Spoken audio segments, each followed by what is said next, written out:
Sabarmati saint Sebastian Syro Malabar ചർച്ചിൻ്റെ ആഭിമുഖ്യത്തിൽ ഈ അടുത്ത കാലത്തായിട്ടാണ് ഒരു സ്പോർട്സ് ക്ലബ്ബ് സബർമതിയിൽ രൂപീകരിക്കുന്നത്. സെൻറ്റ് സെബാസ്റ്റ്യൻ സ്പോർട്സ് ക്ലബ്ബ് എന്ന പേരിൽ അറിയപ്പെടുന്ന ഈ ഒരു ക്ലബിൻ്റെ ആഭിമുഖ്യത്തിൽ 2024 മെയ് മാസം 26-ാം തീയതി ഞായറാഴ്ച രാവിലെ 7 മണി മുതൽ സെൻറ്റ് സെബാസ്റ്റ്യൻ സ്പോർട്സ് ക്ലബിൻ്റെ ആഭിമുഖ്യത്തിലുള്ള ഒരു ക്രിക്കറ്റ് ടൂർണമെൻറ്റ് നടത്തപ്പെടുകയാണ്. അതിനുവേണ്ടിയുള്ള തയ്യാറെടുപ്പുകളെല്ലാം അഹമ്മദാബാദ് പ്രദേശത്തുള്ള ലയോള ഗ്രൗണ്ടിൽ നടന്നുകൊണ്ടിരിക്കുകയാണ്. അതിനുവേണ്ടിയുള്ള പ്രൊസീഡിയിലാണ്.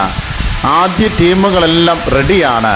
സെൻറ്റ് സെബാസ്റ്റ്യൻ സ്പോർട്സ് ക്ലബിൻ്റെ ആഭിമുഖ്യത്തിൽ നടത്തപ്പെടുന്ന ഈ ആദ്യത്തെ ക്രിക്കറ്റ് ടൂർണമെൻറ്റിൽ ഏറ്റുമുട്ടുവാൻ എത്തിച്ചേരുന്നത് സീറോ മലബാർ സഭയുടെ 2 ഇടവകൾ തമ്മിലാണ്.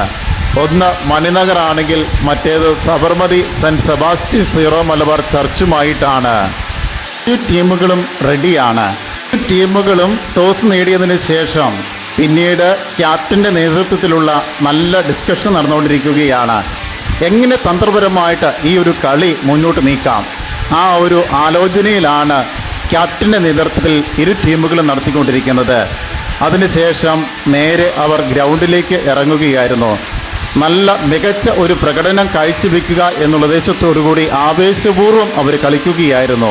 വീഡിയോയ്ക്ക് അധികം നീളം കൂടാതിരിക്കുവാൻ വേണ്ടി വളരെ ഹ്രസ്വമായ രീതിയിൽ ഏതാനും ഭാഗങ്ങൾ മാത്രമാണ് ഈ ഒരു വീഡിയോയിൽ ഞാൻ എഡിറ്റ് ചെയ്തിരിക്കുന്നത്. Saint Sebastian Syro Malabar church സബർമതിയുടെ ആഭിമുഖ്യത്തിൽ രൂപീകരിക്കപ്പെട്ട സെൻറ്റ് സെബാസ്റ്റ്യൻ സ്പോർട്സ് ക്ലബിൻ്റെ ആഭിമുഖ്യത്തിൽ നടക്കുന്ന ആദ്യ മത്സരത്തിൻ്റെ ആദ്യ ഷോട്ടാണ് നമ്മളിപ്പോൾ കണ്ടുകൊണ്ടിരിക്കുന്നത്. മികച്ച പ്രകടനം കാഴ്ചവെക്കണം എന്നുദ്ദേശിച്ചാണ് ഇരു ടീമുകളും കളത്തിലിറങ്ങിയിരിക്കുന്നത്.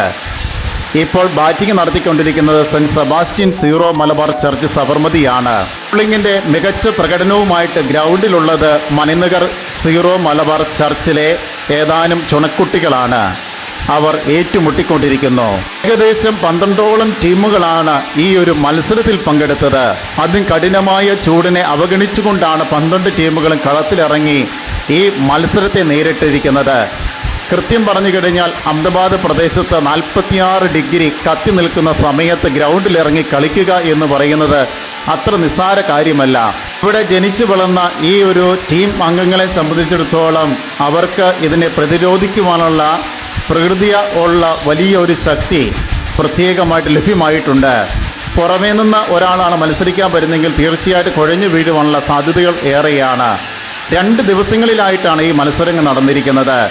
മെയ് മാസം 26-ാം തീയതി ഞായറാഴ്ചയും ജൂൺ മാസം 2-ാം തീയതി ഞായറാഴ്ചയുമായിട്ട് രാവിലെ 7 മണിക്ക് ആരംഭിക്കും. വൈകുന്നേരം 5 മണിയോടുകൂടി അവസാനിക്കുന്ന രീതിയിലാണ് കളികളെല്ലാം ക്രമീകരിച്ചിരിക്കുന്നത്. 2-ാം ദിവസം ജൂൺ മാസം 2-ാം തീയതി ഞായറാഴ്ച വൈകുന്നേരം സായാഹ്നത്തിൽ ഫൈനൽ മത്സരം നടക്കുകയാണ്. അതിൽ വിജയികളായിരിക്കുന്നത് സബർമതി ടീമുകളാണ്. സബർമതി ടീമിൻ്റെ വലിയ ആവേശമാണ് നമുക്ക് ഇവിടെ ഇപ്പോൾ കാണുവാൻ സാധിക്കുന്നത്. സബർമതി ടീമിൻ്റെ A ആൻഡ് B ടീമുകളാണ് ഫസ്റ്റും സെക്കൻഡും ട്രോഫികൾ കരസ്ഥമാക്കിക്കൊണ്ട് അവർ സന്തോഷപൂർവ്വം ട്രോഫികൾ ഏറ്റുവാങ്ങുകയാണ്. 2 ടീമുകളും വിജയം നേടിയതിലുള്ള സന്തോഷം എതേറ്റുകൊണ്ടാണ് ട്രോഫികൾ അവർ ഏറ്റുവാങ്ങിയത്. ആവേശപൂർവ്വമായിരുന്നു ഈ ഒരു സ്പോർട്സ് ക്ലബിൻ്റെ ആഭിമുഖ്യത്തിൽ നടന്ന ആദ്യ വിജയം ഇവർ കരസ്ഥമാക്കിയിരിക്കുന്നത്. ഞങ്ങളും ആ ഒരു സന്തോഷത്തിൽ പങ്കുചേരുകയായിരുന്നു. ഡയറക്ടർ എന്നുള്ള നിലയിൽ ഞാനും സന്തോഷവാനാണ്. സബർമതി തൂത്തുവാരി എന്നുള്ള രീതിയിലാണ് ഈ ഒരു മത്സരത്തെ എല്ലാവരും നോക്കിക്കണ്ടത്. കളികളിൽ മികച്ച പ്രകടനം കാഴ്ചവെച്ച വ്യക്തിഗത ചാമ്പ്യൻഷിപ്പുകളുടെ ട്രോഫികളും പ്രത്യേകമായിട്ട് ഈ അവസരത്തിൽ നൽകുകയുണ്ടായി. ഒരു ട്രോഫിയും എവർലോഡിംഗ് ട്രോഫി അല്ല, അത് അവർക്ക് സ്വന്തമായിട്ട് നൽകുന്നതാണ് ഈ ഒരു സ്പോർട്സ് ക്ലബിൻ്റെ ഏറ്റവും ആദ്യത്തെ കളിയുടെ ഏറ്റവും വലിയ പ്രത്യേകത എന്ന് പറയുന്നത്. സബർമതിയുടെ ചുണക്കുട്ടന്മാർ ട്രോഫികൾ ആവേശപൂർവ്വം ഏറ്റുവാങ്ങിയിരിക്കുകയാണ്. ഈ ഒരു ടൂർണമെൻറ്റിൻ്റെ വിജയികൾക്ക് ട്രോഫികൾ മാത്രമല്ല ക്യാഷ് അവാർഡും സ്പോർട്സ് ക്ലബിൻ്റെ വകയായിട്ട് നൽകുകയുണ്ടായി. A ആൻഡ് B ടീമുകൾ ട്രോഫികൾ ഏറ്റുവാങ്ങിക്കൊണ്ടുള്ള അവരുടെ പ്രകടനം